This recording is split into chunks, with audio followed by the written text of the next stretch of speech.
Magandang araw kaibigan! Tuloy po kayo sa Felicidad's Channel. Sa mga kwento ng buhay at pag-ibig na hinalukay sa natatagong baul ni Felicidad. Pero bago po tayo magpatuloy, huwag niyo pong kalilimutan na i-like ang video, i-subscribe ang channel, at i-click ang notification bell para lagi kayong updated sa mga parating pa na upload.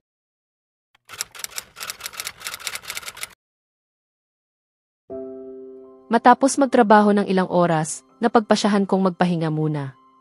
Isinara ko ang lahat ng mga file at ang aking laptop, saka sumandal sa upuan at ipinikit ang aking mga mata upang maibsan ang pagod. Pagkaraan ng halos 10 minuto ng pagpapahinga, iminulat ko ang aking mga mata at muling nagpatuloy sa trabaho. Ngunit habang abala ako sa ginagawa, biglang tumunog ang aking telepono. Si Martin? Bakit siya tumatawag? Napakunot ang aking noo bago ko sagutin ang tawag. Hello Martin, sabi ko agad pag-angat ng tawag. Ginoong Razon, may nais po sana akong ipaalam, tugon niya mula sa kabilang linya, dahilan upang lalo akong mapakunot noo. Ano iyon, tanong ko. Ginoong Razon, tungkol po ito kay Crystal. Kanina pa po siya mukhang may sakit nang lumabas siya sa kolehiyo. Tinanong ko po siya, ngunit sabi niya ay ayos lang siya. At hindi lang po iyon, bumalik siya sa Razon Mansion bago pa matapos ang kanyang shift at sinabing maayos lang siya, pero halatang hindi naman po totoo iyon. Napakunot lalo ang aking noo. Sige, Martin. Salamat sa impormasyon. Ako na ang bahala, titingnan ko siya, sagot ko bago ibaba ang tawag. Agad akong tumayo at nagtungo sa opisina ni Ferrer, ngunit nadatnan ko siya sa pasilyo, kausap ang isa sa mga opisyal ng pamunuan ng kumpanya. Lumapit ako sa kanila at pareho nila akong binati. May gusto akong pag-usapan sa'yo, Ferrer, sabi ko. Tumango naman sila pareho at agad namang nagpaalam ang opisyal upang kami ay makapag-usap ng pribado. Ano ang nangyari kay Crystal? Diretsong tanong ko. Ginoong Razon, tanong niya pabalik, may bahid ng pagtataka sa mukha. Alam mo ang tinutukoy ko, Ferrer. Kanina lang, tumawag si Martin at sinabing may sakit daw si Crystal at umuwi ng maaga. Sigurado akong ikaw ang pinayagan niyang magpahintulot sa kanya, kaya sabihin mo na sa akin kung ano talaga ang nangyari. Tumango si Ferrer, medyo nahihiya. Oo, Ginoong Razon. Pinauwi ko siya dahil hindi maganda ang pakiramdam niya. Sumasakit ang kanyang tiyan at mukha siyang namumutla. Inalok ko siyang magpatingin sa doktor, ngunit tumanggi siya, kaya pinayagan ko na lamang siyang umuwi. Alam ko ring bahagi siya ng pamilya ninyo, kaya gusto ko sanang ipaalam sa inyo. Pero pinigilan niya ako. Sabi niya ay ayaw niyang maging pabigat sa inyo o mag-alala pa kayo, kaya nanahimik na lang ako. Napabuntong hininga ako. Talagang matigas ang ulo ng babaeng iyon. Matapos kong pasalamatan si Ferrer, inutusan ko siyang bumalik na sa trabaho at agad kong tinawagan si Crystal, ngunit hindi niya sinasagot ang tawag ko. Naiinis na ako. Kaya tinawagan ko ang aking personal assistant at sinabing aalis muna ako ng opisina. Sa biyahe pa uwi, hindi ko mapigilan ang pag-aalala. Tumigil pa ako sa isang botika upang bumili ng mga pampamanhid para sa kanya. Nang makarating ako sa mansyon, agad akong bumaba ng kotse at pumasok. Napansin kong tila lahat ng gwardiya ay napapatingin sa akin, mga tinging puno ng pagtataka. Siguro dahil ngayon lang ako umuwi ng ganito kaaga. Binigyan ko sila ng maikling tingin at diretso akong pumasok sa loob ng mansyon, kung saan nadatnan ko si Mama at si Sarah na may maliit na pagtitipon kasama ang ilang babae. Lahat sila ay napalingon sa akin nang makita akong umuwi ng maaga. Oh, Diyos ko, Dante. Nasa bahay ka sa ganitong oras? Gulat na tanong ni Mama. Ninitian ko siya ng bahagya. Gusto ko sanang tanungin kung nasaan si Crystal, pero pinigilan ko ang sarili ko nang makita kong naroon pa ang mga bisita. Lahat sila ay nakatingin sa akin ng may interes, at ang ilan sa kanila, lalo na iyong kasing edad ni Sarah, ay nagbigay pa ng mapang-akit na mga ngiti. Napailing ako sa loob-loob ko. Oo, Mama. Medyo pagod lang ako kaya naisip kong umuwi ng maaga ngayon pagsisinungaling ko. Pero magsasalita pa sana si Mama, ngunit may sumabat. Buti naman at nandito ka, Dante, sabi ng isang babae, iyong isa sa mga kanina pang nakangiti sa akin nang may ibang ibig ipahiwati. Napahinga ako ng malalim, ngunit mumiti pa rin ako ng magalang. Gusto ko sanang pagalitan siya sa bastos niyang pagsingit, pero pinigilan ko ang sarili ko. Ang asawa kasi niya ay isa sa mga mahalagang kliyente ng kumpanya, at ayokong masira ang negosyo dahil lang sa maliit na issue. Ngunit sa totoo lang, nakakainis. May asawa na siya pero nagtatangkang manligaw sa akin. Oo, Dante, mabuting makita ka rito, sabad naman ng isa pa habang nakangiti ng may kapilyahan. At mas lalo kang gumagwapo ngayon, dagdag pa niya sabay tawa na parang bata. Diyos ko! Parang 5 taong gulang lang. Oh, tama siya, Dante, sabat ng una. Ang asawa mo ay tanga talaga para iwan kang mag-isa. Kung ako ang asawa mo, hindi kita iiwan kahit isang segundo. Tumingin ako kay mama na agad nagbalik ng alanganing ngiti sa akin. Well, hindi ikaw ang asawa ko, mahinahon kong sagot, bagaman may halong diin. Halata sa kanyang mukha ang pagkainis, ngunit pilit niyang itinago ito sa likod ng peking ngiti. Siyempre, hindi, sagot niya, pilit na tumatawa. At isa pa, hindi tanga ang asawa ko. Kaya sana, mag-ingat ka sa mga salitang binibitawan mo, sagot ko ng may matamis na ngiti ngunit malamig na tono. Nakita kong naglaho ang kanyang ngiti at napalitan iyon ng inggit at inis. Bago pa lumala ang sitwasyon, tinangka kong umalis, ngunit bigla akong hinawakan sa braso ng pangalawang babae. Tiningnan ko siya ng matalim at bagaman halatang natakot siya, hindi pa rin niya ako binitawan. Halika, Dante. Umupo ka muna rito sa amin. Bakit nagmamadali, sabi niya sabay haplos sa aking braso. Ano ba ito? May asawa na siya at ako rin ay may asawa. Anong klaseng kabastusan ito? Bitawan mo ako, mariin kong sabi. Ngunit patuloy pa rin siya. Ang sabi kong, bitawan mo ako.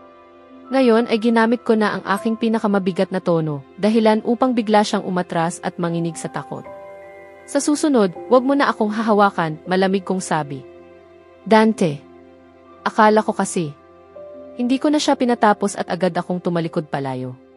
Pagdating ko sa harap ng silid ni Crystal, 3 beses akong kumatok ngunit walang sumasagot. Huminga ako ng malalim saka binuksan ang pinto. Nakita kong mahimbing siyang natutulog. Napabuntong hininga ako, isinara ang pinto at lumapit sa kama.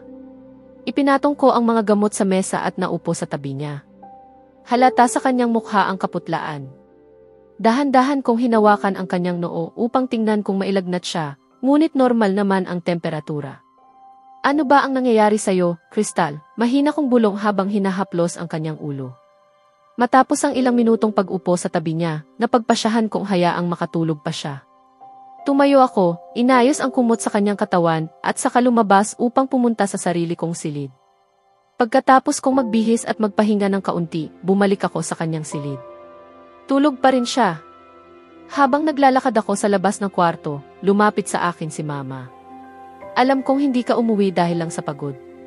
Sabihin mo nga, ano nang nangyayari, tanong niya, nakatingin sa akin ng may pagdududa. Wala naman, Mama, sagot ko, seryoso ang mukha. Huwag mo akong ginaganihan, Dante. Kilala kita.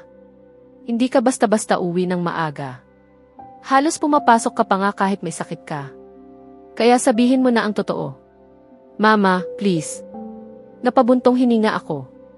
Paano ba nagagawa ni Papa na tiisin ang kanyang kakulitan araw-araw? Umiti siya ng may kapilyahan. Sige, kung ayaw mong sabihin, ako na lang ang hula. Umuwi ka ng maaga dahil may sakit si Crystal, hindi ba? Napasinghap ako sa gulat, dahilan upang matawa siya at tapikin ang pisngi ko. Anak, ina mo ako. Akala mo ba maluloko mo ako? Sabi niya na may ngiti. Tumawag si Martin. Sinabi niyang masama raw ang pakiramdam ni Crystal nang umalis siya sa kolehiyo, paliwanag ko. Tumango si Mama. Tama nga siya. Halata ngang may sakit si Crystal nang dumating siya. Tinanong ko pa siya pero sabi niya ay ayos lang siya. Sinabi rin ni Ferrer na sumasakit daw ang tiyan niya, dagdag ko. Huwag kang mag-alala, magiging maayos din siya, sabi ni Mama na may ngiti. Pagkatapos ay umiti pa siya ng may biro. Pero alam mo, sobrang nakakatuwa. Sa unang pagkakataon, umuwi ng maaga ang anak kong masipag dahil sa kanyang asawa. Interesante, hindi ba? Mama, wag na nga, reklamo ko habang napapailing. Tumawa lang siya at ginulo ang buhok ko. Masaya ako na dumating si Crystal sa buhay mo, Dante. Sana ay manatili siya sa'yo palagi. Napatingin ako sa kanya, nagulat. Maniwala ka, anak. Siya ang pinakamagandang bagay na dumating sa buhay mo. Bagay na bagay kayong dalawa, para kayong dalawang piraso ng iisang kabuuan. Huwag mo siyang hayaang mawala, Dante, marahan niyang sabi habang hinahaplos ang aking pisngi. At isa pa, dagdag niya habang nakangiti, ipagtapat mo na ang nararamdaman mo sa kanya. Huwag mo nang hintayin pa. Huwag mo ring hayaang siya ang maghintay. Umiti ako ng bahagya. Pagkaalis ni Mama, napangiti ako sa sarili ko. Tama siya. Si Crystal nga ang pinakamagandang nangyari sa akin. At bagaman matagal ko nang balak ipagtapat sa kanya ang nararamdaman ko, lalong tumibay ang loob ko ngayon. Ngunit hindi pa ngayon, hihintayin ko ang tamang panahon. 2 linggo mula ngayon. Sa mismong kaarawan niya. Hindi ko na mahintay ang araw na iyon. Crystal. Crystal. Halika na, magising ka. Napahimutok ako nang marinig ang isang tinig at lalo kong ibinaon ang ulo ko sa malambot na unan. Crystal, bangon na. Oras na ng hapunan. Kailangan mong kumain kahit kaunti. Muli kong narinig ang tinig na iyon. Dahil sa paulit-ulit na panggugulo, nainis ako at pilit kong iminulat ang aking mga mata, ngunit hindi ko agad magawa. Pagkaraan ng ilang sandali ng pagpupunyagi, sa wakas ay nabuksan ko rin ang aking mga mata at nakita kong malabo pa ang aking paningin. Pagkatapos kong kuskusin ang aking mga mata gamit ang aking palad, tumingin akong muli, si Sarah pala iyon. Uy, kumusta ka na? Masakit pa ba ang tiyan mo? Tanong ni Sarah, bakas ang pag-aalala sa kanyang mukha. Sinubukan kong bumangon, ngunit medyo mahirap dahil masakit pa rin ang tiyan ko. Sa kaunting pagsisikap, nakaupo rin ako ng tuwid at tinitigan ko siya. Medyo ayos na ako, pero sino ang nagsabi sa'yo na sumasakit ang tiyan ko? Tanong ko, may halong pagtataka. Si Dante, sagot niya, dahilan upang tumaas ang isa kong kilay sa gulat. Si Martin ang nagbalita sa kanya, at kalaunan kinumpirma rin ni Ginoong Ferrer, paliwanag ni Sarah. Napabuntong hininga ako at napailing. Aba naman, ang dalawang iyon. Hindi ba sila marunong manahimik kahit minsan? Sabi ko nang may pagkainis, dahilan upang matawa si Sarah. Nako, dapat nga magpasalamat ka dahil pinaalam nila kay Dante. Tingnan mo, bumili pa siya ng gamot para sa iyo, masayang sabi ni Sarah habang ipinapakita sa akin ang mga gamot. Ang kulit mo, nakangiti kong sabi. Alam ko naman yan, sagot niya sabay ngiti, ngunit agad ding nagbago ang kanyang ekspresyon at naging seryoso. Sigurado ka bang ayos ka lang? Mukha kang mas matamlay pa kaysa kanina, sabi ni Sarah at hinawakan ang aking noo.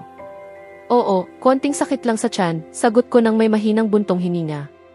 Ayoko talagang nagkakasakit. Bakit hindi ka nagpunta sa doktor? Tanong niya ng marahan. Sa totoo lang, sobrang pagod ako at masakit ang tiyan ko. Hindi ko na kayang lumabas pa kanina, pero bukas pupunta na ako, sagot ko. Tumango siya bilang tugon. Siguraduhin mo yan, ha, sabi niya sabay taas ng hintuturo. Napangiti ako sa kanya. Halika na, kumain na tayo. Naghihintay na ang lahat, aya ni Sarah. Umiling ako. Hindi muna, gusto kong matulog pa ng kaunti. Hindi rin ako ganoon kagutom. Mamaya na lang ako kakain. Hindi pwede. Kailangan mong kumain kahit kaunti. Pagkatapos mong kumain, iinumin mo ang gamot mo at saka ka na matulog ng mahimbing, mariin niyang sabi. Sarah, please, pakiusap ko. Hindi, Crystal. Kailangan mong kumain, sagot niya, hindi ako pinakinggan. Sarah, ayoko talagang bumangon, muli kong pagmamakaawa. Napabuntong hininga siya. Sige na nga. Kung ayaw mong bumangon, ako na ang magdadala ng pagkain dito. Pero kakain ka, ha, sabi niya. Tumango ako. Konti lang ang ilalagay mo, ha? Baka sumama pa lalo ang pakiramdam ko, sabi ko, at tumango siya bago lumabas ng silid. Pagkaalis niya, ipinikit kong muli ang mga mata at napabuntong hininga. Napaigik ako nang maramdaman kong sumasakit pa lalo ang tiyan ko. Hinaplos ko ito upang maibsan kahit kaunti ang sakit. Habang ginagawa ko iyon, may kumatok sa pinto.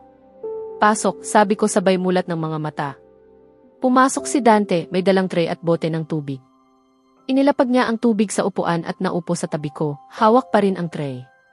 Kumusta na ang pakiramdam mo? Tanong niya ng marahan.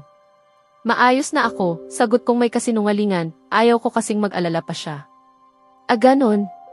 Kaya hindi ka na bumaba para kumain, tugon niyang may bahid ng sarkasmo. Tiningnan ko siya ng masama. Gusto ko ng tapat na sagot, Crystal. Kumusta ka talaga? Seryoso niyang sabi. Masakit pa rin ang tiyan ko, mahina kong sagot. Bakit hindi ka pumunta sa doktor, Crystal? Tanong niyang maihalong inis. Wala lang akong ganang lumabas. Sobrang pagod na ako, tapat kong sagot. Tumango siya. Pagkatapos ay iniabot niya sa akin ang tray. Nang tumingin ako, halos mapairap ako, lugaw. Habang tinititigan ko iyon na may pagkainis, napatawa si Dante. Kainin mo na, sabi niya. Napangiwi ako ngunit sinimulan kong tikman ang lugaw. Bakit hindi mo sinabi sa akin na masama ang pakiramdam mo? At pinakiusapan mo pa si Ferrer na huwag kaming sabihan, hindi tama iyon, Crystal, sabi niya. Umiti ako ng bahagya. Ayaw ko lang kayong abalahin sa maliit na bagay na ganito, sagot ko. Umiling siya, tila hindi makapaniwala. Ang pagkakasakit mo ay hindi maliit na bagay, Crystal, mariin niyang sabi, ngunit agad ding bumaba ang tono ng kanyang boses. Makinig ka, Crystal. Kung may nararamdaman ka, huwag kang mahihiyang sabihin sa akin, o kahit kanino sa pamilya. Maniwala ka, nagmamalasakit kami sayo, ako. Ibig kong sabihin, lahat kami. Hindi pa bigat ang pag-aalaga sayo, kaya sa susunod huwag mo nang itago, ha? Sa amin, sabi niya na ikinangiti ko. Pero teka, may mas magandang ideya ako. Sa susunod, huwag ka nang magkasakit, sabi niya na may biro, dahilan upang matawa ako. Hindi ko naman hawak yon, Dante, sabi ko habang tumatawa. Siyempre, hawak mo. Tigilan mo na ang pagiging malikot kung ayaw mong magkasakit, sabi niya. Napakunot noo ako. Anong kinalaman ng pagiging malikot sa pagkakasakit ko? Tanong ko. Naalala mo ba kaninang umaga? Tumama ang tiyan mo sa matulis na railing, kaya sumasakit yan ngayon, sagot niya. Sinamaan ko siya ng tingin. Hindi naman siguro iyon ang dahilan ng sakit ng tiyan ko. At isa pa, inamin mong malikot ka, dagdag niya bigla. Ano? Kailan ko sinabi yon? Tanong ko habang nililimas ang lugaw. Sinabi mo, anong kinalaman ng pagiging malikot sa kalusugan ko? Tugon niya sabay ngiti. Napairap ako. Hindi ko sinasadya iyon. Hindi ko lang namalayan ang sinabi ko, sagot ko. Umiti siya na para bang alam na niya. Ang kulit mo talaga, sabi niya habang natatawa. Napanganga ako. Tinawag niya akong makulit. Tumawa siya ng tuluyan at kinuha ang tray mula sa akin. Pagkatapos ay iniabot niya ang gamot at tubig. Bagaman nakasimangot pa rin ako, ininom ko ang mga iyon. Salamat sa gamot, sabi ko. Tumango siya. Sige, aalis na ako. Matulog ka na. Kung may maramdaman ka ulit, gisingin mo ako, okay, sabi niya. Umiti ako sa kanya. Magandang gabi, paalam niya habang tumatayo, dala ang tray at ang bote ng tubig. Magandang gabi, sagot ko. Tumango siya at pinatay ang ilaw bago lumabas. Napabuntong hininga ako at humiga. Nang maayos na ang posisyon ko, bahagya akong napangiti. Kahit papaano, gumaan ang pakiramdam ko. Ngunit nang sinubukan kong bumaligtad, napangiwi ako sa sakit, kaya nanatili na lang akong nakatihaya buong gabi. Hindi naman ako mamamatay, pero ramdam ko ang matinding panghihina. Bigla kong iminulat ang mga mata ko at mabilis na tumakbo papunta sa banyo upang sumuka. Para akong naubusan ng lakas matapos iyon. Pagkatapos kong magmumog, muli kong naramdaman ang pagkirot sa tiyan at sumuka ulit, hindi lang minsan, kundi 3 sunod-sunod. Nang sa wakas ay tila humupa na, muli akong nagmumog at naghugas ng mukha. Pero nang tinangka kong maglakad, bigla akong nahilo. Napakapit ako sa lababo at pilit kong pinakalma ang sarili ko. Pagkalipas ng ilang sandali, bahagya akong nakabawi, kaya dahan-dahan akong lumakad, gamit ang dingding bilang sandigan, hanggang makabalik ako sa kama. Pagkahiga ko, hinawakan ko ang aking tiyan na sobrang sakit na, habang ang isa kong kamay ay idinampi ko sa aking noo na mainit na rin sa lagnat. Napaiyak ako sa pagod at sakit. Pagkalipas ng ilang sandali ng pag-iyak, nakaramdam ako ng matinding uhaw. Pilit akong bumangon upang hanapin ang bote ng tubig, ngunit wala ito. Muling tumulo ang luha ko. Uhaw na uhaw ako pero wala akong mainom. O Diyos ko, bulong ko habang umiiyak. Kailangan ko ng tubig, iyak ko sa sarili ko habang pilit na tumatayo. Pagdating ko malapit sa hagdan, napamura ako sa inis at taimtim na nagdasal na sana ay hindi ako madulas. Sa kabila ng hirap, sinubukan kong bumaba. 3 beses akong muntik madapa, ngunit sa kabutihang palad ay hindi ako nasaktan. Nang sa wakas ay makababa ako, naupo muna ako sa sofa upang magpahinga. Kailangan ko ng tubig. Iyon lang ang nasa isip ko habang dahan-dahan akong nagtungo sa kusina. Pagkapasok ko, kinuha ko ang isang baso, ngunit bago ko pa ito mailapit sa gripo, muling umikot ang paligid. Nabitiwan ko ang baso at nabasag ito sa sahig. O Diyos ko, mahina kong bulong habang pinipisil ang sentido ko sa sobrang hilo. Ngunit hindi ko na nakayanan. Sa susunod na sandali, unti-unting dumilim ang lahat, at bago tuluyang mawala ang malay ko, narinig ko ang isang pamilyar na tinig na tumatawag sa akin. Sa susunod na kabanata, matutuklasan ni Dante na nawalan ng malay si Crystal, dahilan upang magpanik siya at agad na ipatawag ang doktor. Sa gitna ng kaguluhan, mabubunyag ang isang nakakagulat na dahilan sa likod ng sakit ni Crystal, isang lihim na magbabago sa takbo ng kanilang buhay. Kaya abangan natin